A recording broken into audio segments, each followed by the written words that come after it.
Soon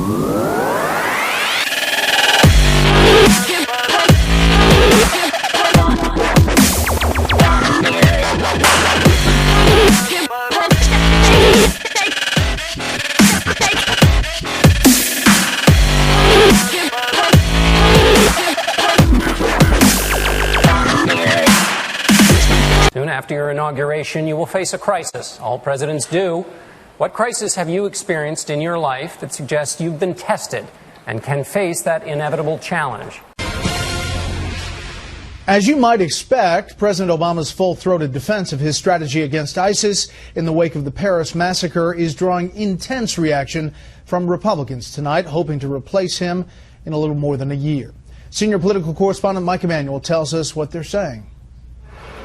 The terror attack in Paris is already having an impact on the 2016 campaign trail. Former Florida Governor Jeb Bush says the U.S. should declare war on ISIS.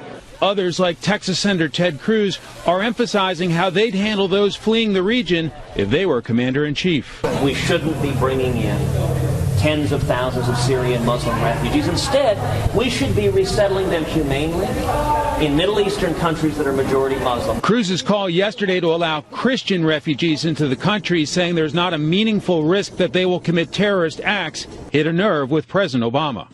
We don't have religious tests to our compassion. However, Cruz had a different tone and message on Special Report last year. We have welcomed refugees, the tired, huddled masses for centuries. That's been the history of the United States. We should continue to do so. Businesswoman Carly Fiorina ripped the president for taking a victory lap on ISIS before the Paris attack.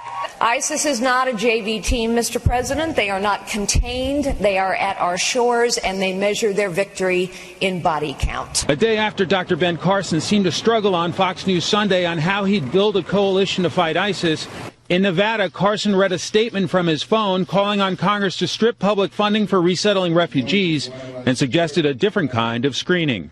We should apply ideological tests. And I would be very reticent to bring in people who are ideologically opposed to the ideal of America.